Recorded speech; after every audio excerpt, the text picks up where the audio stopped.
I want some mercenaries. I want some that can do amazing things, shooting the villains, rescuing the girls, completing missions, and getting back in one piece. I have a reputation as a man that will complete any job given to me.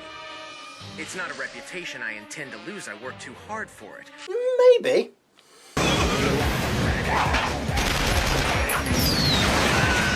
Maybe. Yes, they're the ones. Get them. Oh.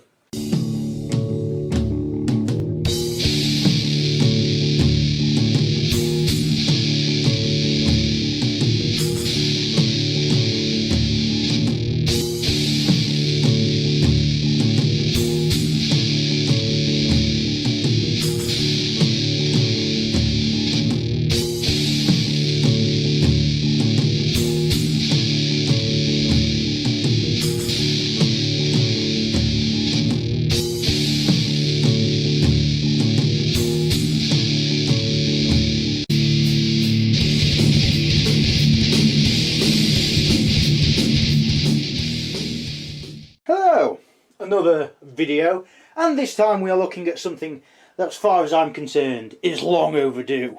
Saga. Now this game is made by Mantic Games and was released in 2017. It is a dungeon crawler and it is the sci-fi adventure board game for 1 to 5 players. We shall find out.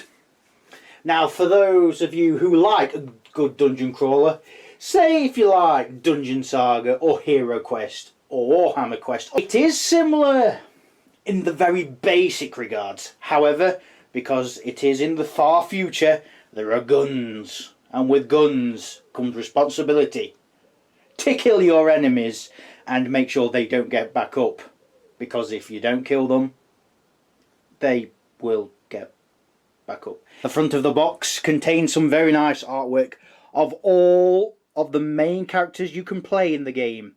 Even though one player plays as the Nexus or Overlord or DM/GM, and then you've got 4 other players being the adventurers, you have 6 to choose from. You have Wraith, good in close combat, absolutely deadly. You have Organ, the dwarf, good technical ability and very defensive. You have the Devil, has a flamethrower. You have the Captain, good at shooting and alright at everything else. Kirby the Robot and the Psychic. You also have a shot of some of the enemies you'll be facing, such as the security guards. The lab technicians, well, kind of, I mean, this one looks like it's about to die, but you get the point. The plague victims, and one of the bosses, Dr. Coigne. Around the sides of the box you get various more artwork and a look at the different minions and bosses in the game, as well as the mercenaries, which is the name used by Mantic and this game for the heroes. For you see, in space there are no heroes, only mercenaries. But I haven't shown you the back of the box.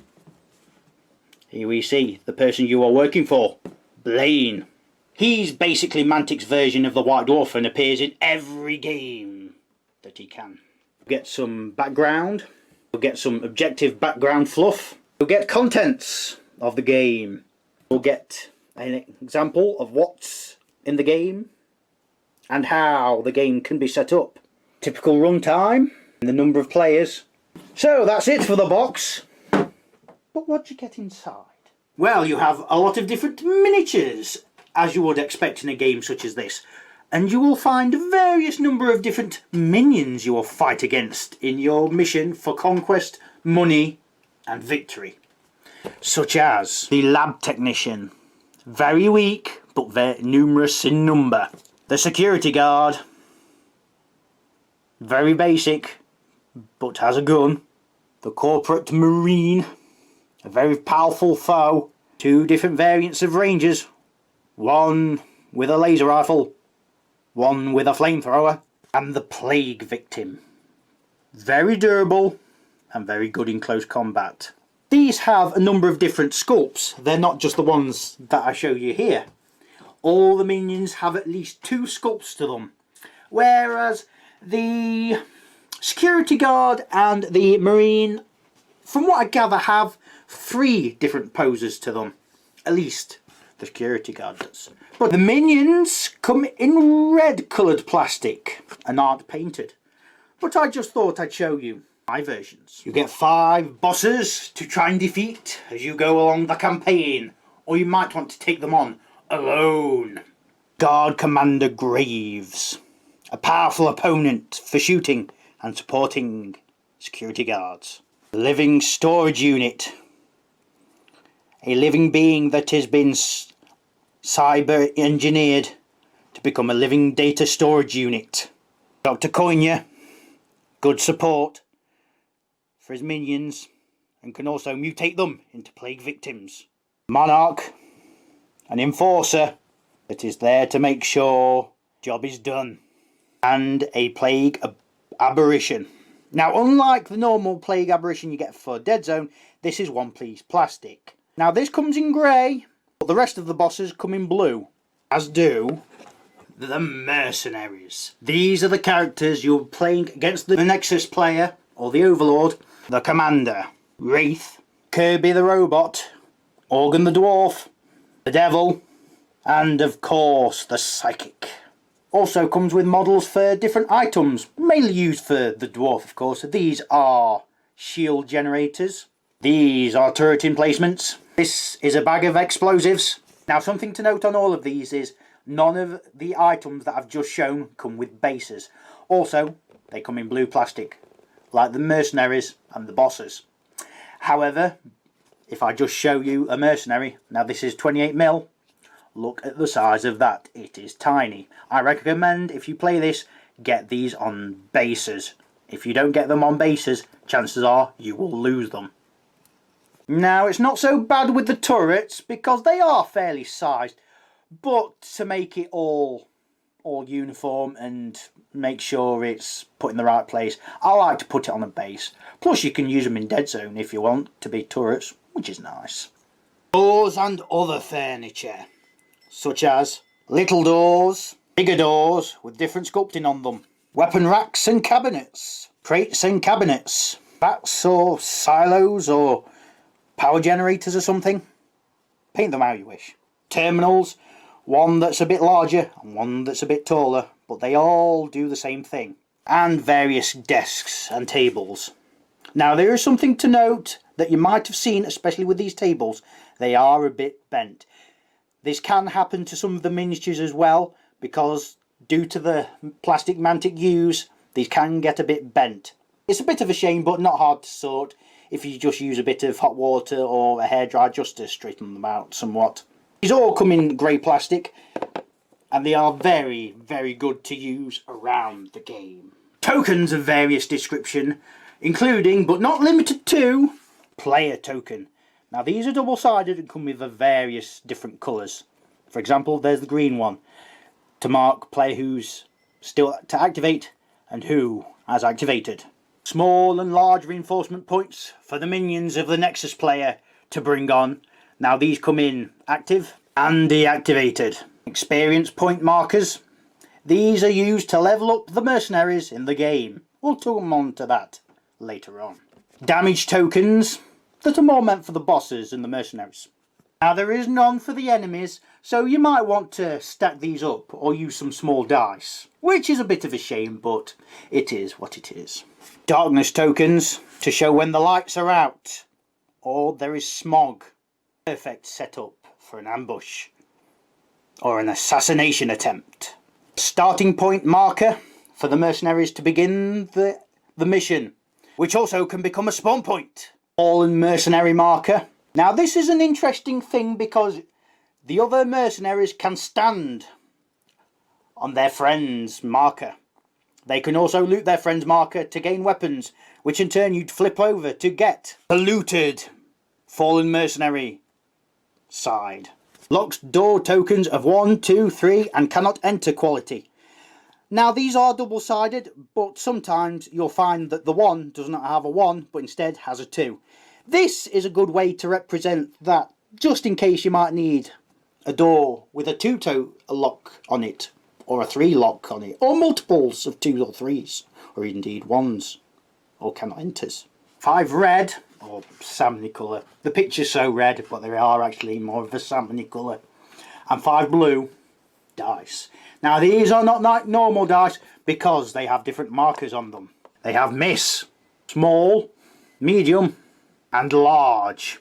Now these are used to represent your successes and indeed your failures of shooting, close combat, hacking terminals and a few other things. The Nexus deck, used by the Nexus player to cause mayhem and chaos for the mercenaries. Now there are different Nexus cards.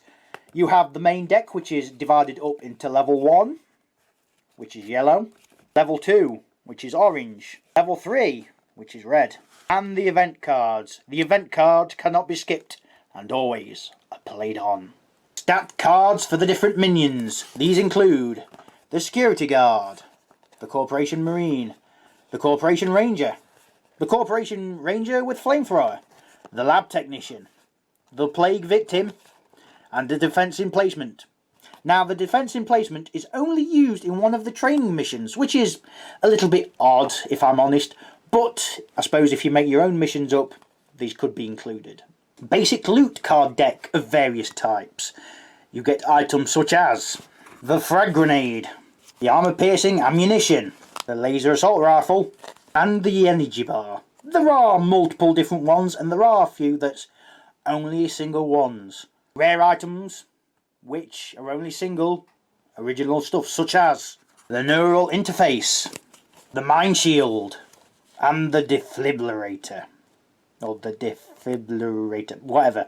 Skill cards. These are used mainly when upgrading your mercenaries. These include ones such as bonus movement, skillful block, reprioritize, and dual attack. Mission bonuses, which, if you do get them, can get you more victory points, which you can use to spend credits, or they can help you in other missions later on, such as the Experimental Gravity Cannon, the Override Control, and an Eyeball. Stat cards for the bosses. Now these are bigger than normal playing cards, probably about double the size. These include Guard Commander Graves, Enforcer Codename Monarch, and Lucas Coigne. There are also psychic powers used with one of the bosses. I won't reveal here, but maybe in the playthrough in another video. Stat cards for all the mercenaries that I've shown earlier on. Francesco the Devil Savaggio, Captain Erica Dulinski, CURB07153, or Kirby for short, Organ Hair Care, the Dwarf, and Elise. That's the name of the psychic one. You get 4 cards used for the equipment that come with Organ Hair Care, the Dwarf. This will be repeated in another video for the character creator, but as far as I know, there is no way to use these equipment other than with Organ Hair Care, which is a shame, but at least to get some good stuff. You also see these markers along here. These mark your experience points. Once you get to 15, you will get 1 skill point. You can spend these to get skills, which is lucky because the game also comes with 5 of these, which are like paper clips. Now these just slide on, like thusly, to mark on how much experience you currently have, which is a nice touch, I do think. Also comes with 3 different measuring pieces: short range, long range, and the template. Now you might have noticed that I did write on these. They don't come with the writing on them. This comes onto one of the major problems that I have with Star Saga. It comes with tiles of various sizes. Now if you notice, each of the squares is marked out in red. I did them myself. Usually the game is marked out in white crosses that look like this. This can be an issue, especially if your vision is impaired. Ones like this large one, for instance, can be especially impossible with these lighter areas. Imagine these marked out in white crosses. Disastrous. There's a rulebook which shows you how to play the game as you would expect. It gives you the contents of what's in the box, some beginning missions, well, a beginning mission anyway, gives you how to shoot, how to do close combat, unlocking doors, and what is interesting, artificial Nexus, which is used for cooperative games and games playing on your own, which I've had a go at both, and they work quite well. They are not perfect by any stretch of the imagination, but for what this game tries to set out, they are pretty good.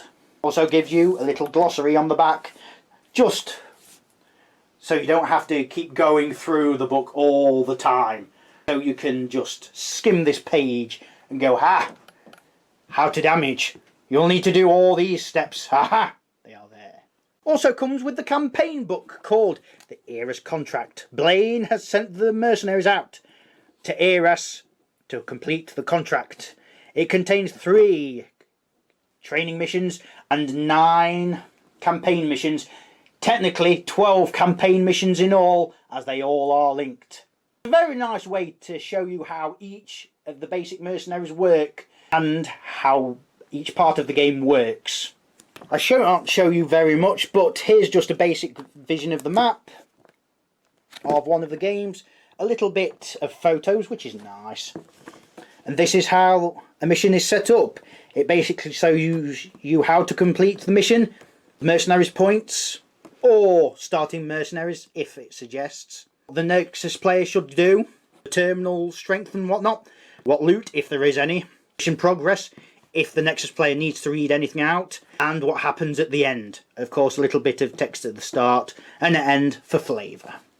Well, that's basically everything that comes in the box. So, how do you play? First thing is choose a character. If you've just got the base game, you've got a choice of 6. You'll need to know the following things. How the stat cards work. So up here is the points cost. This is used mainly in missions in the main book, although if you are following the rules to the letter, each mission should have a set points value to it. So all mercenaries have a points limit, their equipment has a points to it, so what their combined total will be, I don't know, 600 points, and if the mission is 500 points or 450 or whatever, then you're going to have to shave some points off. Generally, unless you're making your own weapons, armour, custom stuff up, you don't really need to apply the points cost, because in the games I've played, it doesn't really matter for pre-made mercenaries. If it's custom ones, then slightly different matter, but for pre-made ones, they are, I feel, balanced enough, unless you're talking about Blaine. We'll get onto him in another video. Next we have the name and the traits. The name is just basically the character name. If you're doing a custom character, call it whatever you want. Underneath are the traits, which when you're leveling up and coming to your abilities for leveling up, then you'll get a skill card based on your traits. For instance, for Erica Delinsky, it's human, shooting, tactics. In the base game, there are no racial skill trait cards. There are only for the others. So you've got your shooting, you've got tactics, you've got assault, you've got speed, you've got survival, and you've also got tech. Each one of those stats kind of shows out how the character is best worked at. So for instance, for this one, she's best at shooting and tactical abilities. Next we have the stats. First one is movement. That's how many squares they can move. So for instance, Delinsky can move 5 squares. The next one is shooting. How many dice they get for shooting, which in this case is 4. You do need to have a ranged weapon equipped to be able to do so, either short range, long range or template. Next is assault. How many dice you use in close combat. You don't need a weapon equipped, though having a weapon equipped for close combat capabilities does help you immensely. Next we have armour, or defence. How many defence dice you roll to try and block or evade an attack. Next we have tech, how many dice you roll when, say, at a terminal or trying to unlock a door or anything that's tech based. Here is the XP marker or experience points marker, depending on what you want to call it. This goes from 0 all the way up to 15, which is represented by these two chevrons. Once you get to 15 experience, you get a little experience marker, which is represented by two yellow chevrons in a little circle, and then you go back down to 0 again. The more you get, the more chance you get more skills. Simple as that, really. Next here is the health track. If all green icons are filled, then the mercenary or boss, because it's essentially the same for bosses, have one less dice for attack and defence purposes. That includes for both shooting and close combat. Now sometimes you'll have a blue health square or a blue health square on the side. These are shields. Shields regenerate at the start of each mercenary turn. Most mercenaries have 5 health, but some have got 4, and Blaine, well, we'll come on to him in another video. In this large square is any available equipment to the mercenary.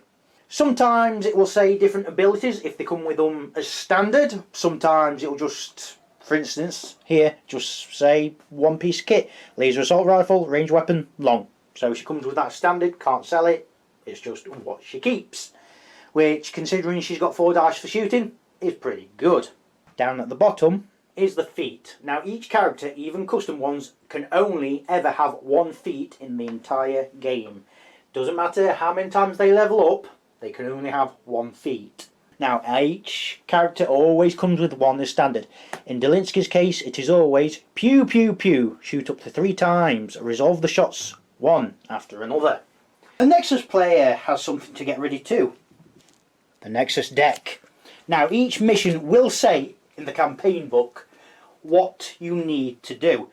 So for instance, you might need to shuffle all of the level 1s and draw 6. So let's do that. 3, 4, 5, 6, and discard the rest. It might then say shuffle all the level 2s and draw 5. 3, 5. It might then say shuffle an event card, such as, for example, escaped experiments. It will usually say what sort of event cards you'll need to bring into the campaign or the mission. So shuffle these in, and then it might say get the level 3s, shuffle them, draw 3, and shuffle these in to the deck.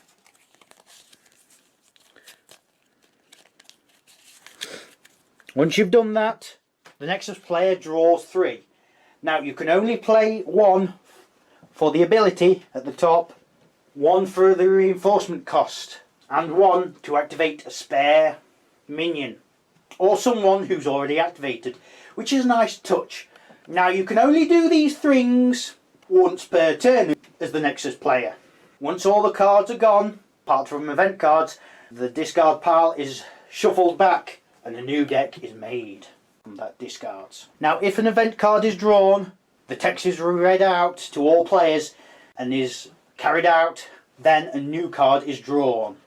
The Nexus player should always have, if possible, 3 cards in hand at the start of his or her next turn.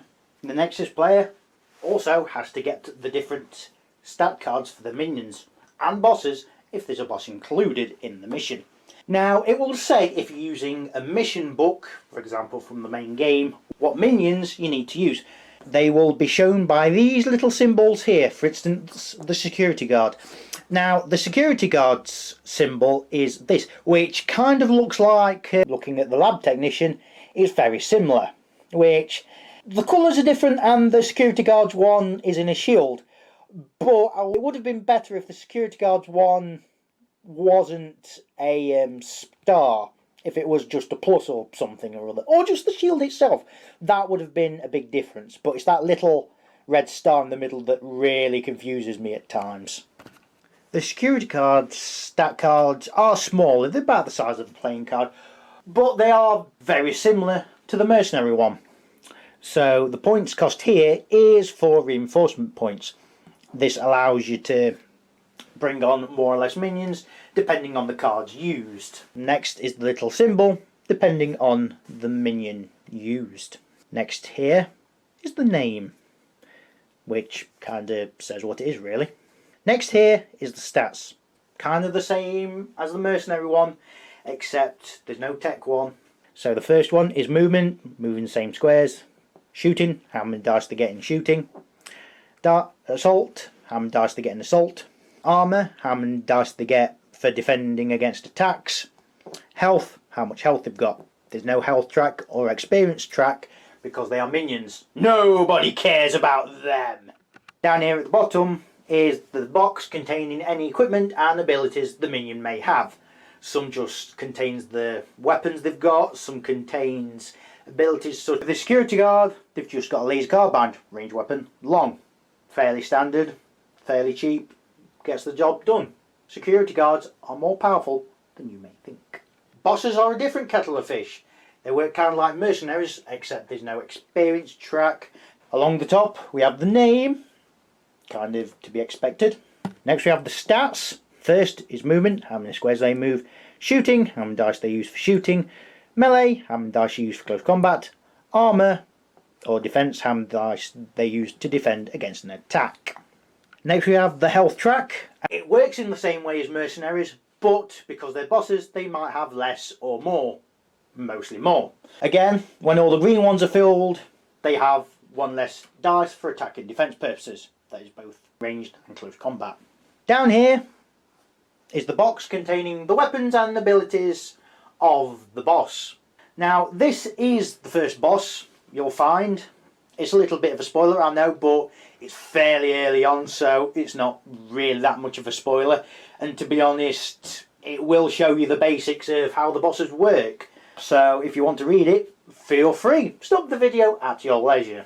But like I say, they don't gain experience because they are the evil or the enemy. They must be crushed. Once you've got the stat card you want to use, depending on how many players, and if you're following the game how it's meant to be played, the points values in the corner, you'll get ready to play. In this case, I've got the Captain Erica Delinsky, Wraith, Organ Hellcare, and the Devil. Once you do that, you'll then place the models for the corresponding cards around the starting area. You'll notice the starting area because in the mission book it will show you how to set up the basic area, and this is the starting marker. You'll then put any doors, terminals, enemies, whatever. Once you've done that, you then put the models that correspond to the characters. So let's see, I'll put the Captain here, I'll put Wraith here, I will put the Devil here, and I will put Organ the Dwarf here. One thing to note with this game is that line of sight is a factor. We'll come on to that when we get a bit further on. But for a lot of these models, it's not too hard to see where the front is. It's kind of where they're facing. On some of the models in some expansions, or if you're using your own model, say from Dead Zone or a futuristic soldier or whatever that you've got of your own, or one you've converted or whatnot, it might be a bit difficult, but we'll explain that as we go on. The game goes as follows. The characters take their turn, then the Nexus player takes their turn. There's no strict order in what order the players take their turns. It's up to whatever the players decide. You don't have to follow the same turn order all the time. You don't have to go Captain, Wraith, Devil, Dwarf. And you don't have to go like that. You could go next to Wraith, Captain, Dwarf, Devil. That sort of thing. However, you do have to move before you do your action. And you can only turn in your movement phase. Turning is free, does not use any of your movement points. Once you've done your action, that's your turn done with. We'll start with, let's see, we'll start with Wraith, I think.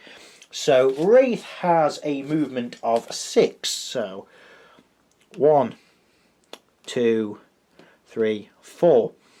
Now to open a door, it is an action. You don't have to be right next to the door. You can be adjacent to it to open it. So Wraith will open the door. It's best to put the doors at the side, not completely move them. The reason being is you can shut a door as an action. It's a little bit of a downside that there's no connecting pieces or whatnot, so you can open and close doors or slide them open and close sort of thing. But considering how good the door pieces look terrain wise, that's not really much of an issue. As we can see now, once the door's been opened, the Nexus player sets up everything else that needs to be set up. Any doors that start closed are then placed, and no more of the map is revealed. Now there are some things we'll need to go over now because there is a lot more. You can see that there is enemies, 2 lab technicians and a security guard. We have a terminal. We have some crates or other terrain purposes. We have a reinforcement point. We have, zoom in the camera over there a little bit. We have a lock of 2 there and a lock of 1 there. Now what this means is these doors are locked. You can't just open them. You have to unlock them via the terminal. However, you can't just open them once you've unlocked them. You still have to go up to the door to open it. So, who's going to go next? Let's have the captain. So the captain's movement is 5. 1, 2, 3, 4, 5. Now the captain's going to shoot at a security guard. Now we take the long range and we go from the centre of the captain's base, and the lab technician, not security guard, sorry, is definitely within line of sight and range. So the captain has got 4 dice for shooting, which is why we use these dice. Now the lab technician only has 1 dice for defence, but because they are behind cover, gets another 1. So let's see what is rolled. The attacker always rolls first. So we get 2 mediums, a small and a blank. Roll for the defender, being the lab technician. We get a small and a large. Now what this means is the small can only block the small, so that gets rid of that. The large can block any small, medium or large, so gets rid of one of the mediums. This means 1 damage remains. If the defender rolled a small, for example a small and a blank, then it would remove the small and 2 mediums would remain. That's how much damage would go through. But the lab technician defended against 2, so it only took 1 damage, so it would be alive on 1 health. There's no real way to mark enemy health, so what I like to do is take some of these markers, because you'll have plenty of them, and just place them next to the model. You could use dice, and in some instances that could be better, but for me they seem to work pretty well. Who's next? I think the dwarf will go next. So his movement is 4. 1, 2, 3, 4. So he's going to stand there. So next we have the devil. His movement is 5. 1, 2, 3, 4, 5. He's going to go there. Now his weapon is a little bit different. He has a flamethrower. This weapon uses this template.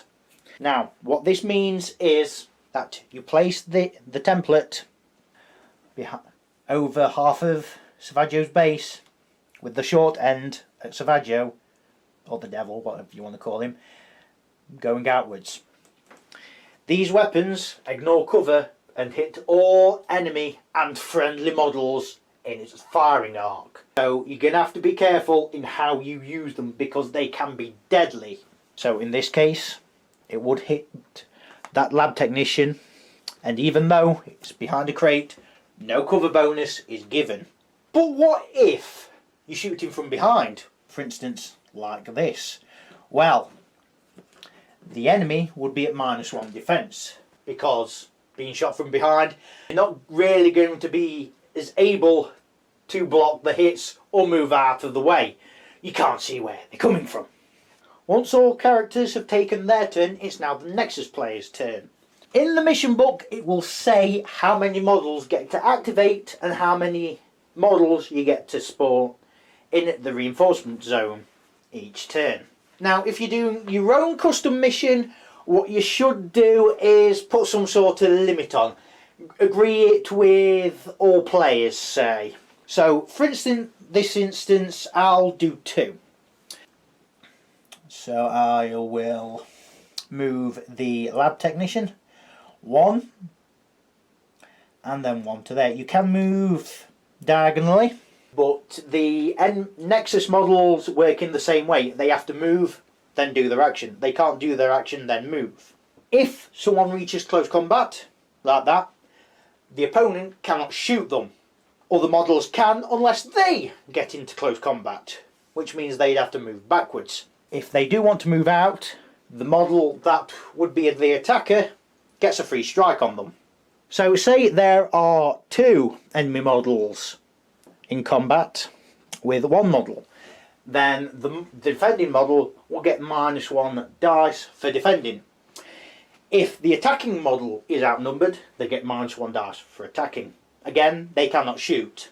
In the Nexus player's turn, they have cards from the deck in order to do things. It could be things like target acquired, choose a mercenary, all enemy models that can shoot it without moving will do so. Preparations, draw 2 cards. Repeat tactics, choose a card from the discard pile and shuffle it into the top 5 cards of the deck. Bribery, choose a mercenary. They may not move or take any actions in their next turn. Now they can only use 1 card like this a turn, but they can also use a second card from their hand to allow a extra model to activate that is over their limit, or to allow the same model that's already activated to activate again. If you do this, you draw 1 less card into your hand for next turn. You can also use the number at the bottom to get reinforcements. Now this too means I can get models to the reinforcement point, has a points cost of 2 or less, in which this case I can get 1 security guard or 2 lab technicians. In some missions, either is quite viable. Once the Nexus player has played the card, they put the model they wish to bring on at the reinforcement point. They do not bring it on in the same turn, but bring it on in the next turn. This does count as one of your activations, so you might want to use a card to help bring them on. There are Nexus cards to help models move, which can help. But say there are Nexus minions that I want to really bring on. This ranger with the flamethrower I'd rather have on rather than the security guard. However, the security guard is first, so the security guard comes on first. You cannot rearrange the stack unless you have a card in your hand to do so. It looks like all the minions have been cleared out of this area, though they could respawn there at some point, for reinforcement purposes, of course. However, returning patrol.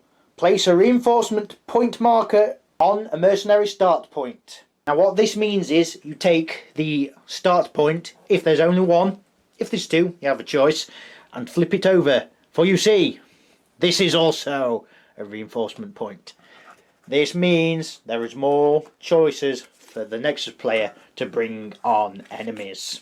Been a few turns now, and more enemies have come on to cause problems for our heroes, mercenaries as it were. This is a good time to show another shooting mechanic you can employ in Star Saga. You can shoot round corners. So, the captain is there. She can shoot round this corner to hit this lab technician. Or, if the lab technician wasn't there, she could try and shoot at those two. There's many strengths to doing this. You'd be in cover, even though you'd be able to get shot at, but you can shoot back at enemies. So, another type of action you can do is access a terminal. Organ Hellcare, the dwarf, is going to access the terminal. In this case, you can try and unlock a door or turn off a reinforcement point. You can only turn off a reinforcement point for a turn. So at the end of the Nexus phase, they come back on. If you decide to go for the unlocking door route, it's kind of like doing an attack. Organ Hellcare have 3 red dice for tech. It will say in the mission book what the firewall strength is. This means the number of defense dice the Nexus player rolls in order to stop the player from doing whatever they need to do at terminals. Organ Hellcare has 3 dice for tech, so let's see what he rolls. A medium and 2 small. The firewall strength of this is 2. So, the next player gets 2 dice for defense. Let's see what they roll. 2 mediums. This is very interesting because, like an attack, it blocks in the same way. So, the medium takes out the medium. The medium here takes out one of the smalls. This means 1 small remains. So, he can either take out the level 1 lock, no problem, or reduces the level 2 lock to a level 1 lock. For every attack dice that goes through, you decrease the strength of the lock by 1. You also gain 1 experience for getting rid of each level in the lock. If you want to lock out a reinforcement point, kind of the same thing. However, you do need to equal or beat the target number in order to bring it down for a turn. If you successfully manage that, just flip it over to say it is inactive for a turn. Enemy models can still be brought on, but they are left banging on the doors, trying their best to unlock it without success. Another thing characters can do is search terrain pieces. Obviously they can't search doors because, well, what are they going to get? You can search things such as this crate. Search terrain. The next player will sometimes tell you there's nothing in them just because that's how the mission works. Otherwise, you roll 1 attack dice and see what you get. If you get a blank, you get nothing. If you get a small or indeed a medium, you draw 1 item from the loot deck. If you roll a large, then you get 2 items from the loot deck. Unless the Nexus player plays the booby trap card. So, to recap a turn order. The mercenaries, i.e. the players, take their turn. Each one must move before doing something, being their action. Their actions are open / close a door, shoot, do a melee attack, or close combat, whatever you prefer to call it, use a terminal, search a terrain piece, or do something else depending on the mission. There is one more thing they can do for their turn. They can use their feat. Now, feats are once per mission, so be very careful in how you use them, as they are quite powerful. It's also worth noting that if you choose to use your feat, you cannot move before doing so. You have to stand still and use your feat.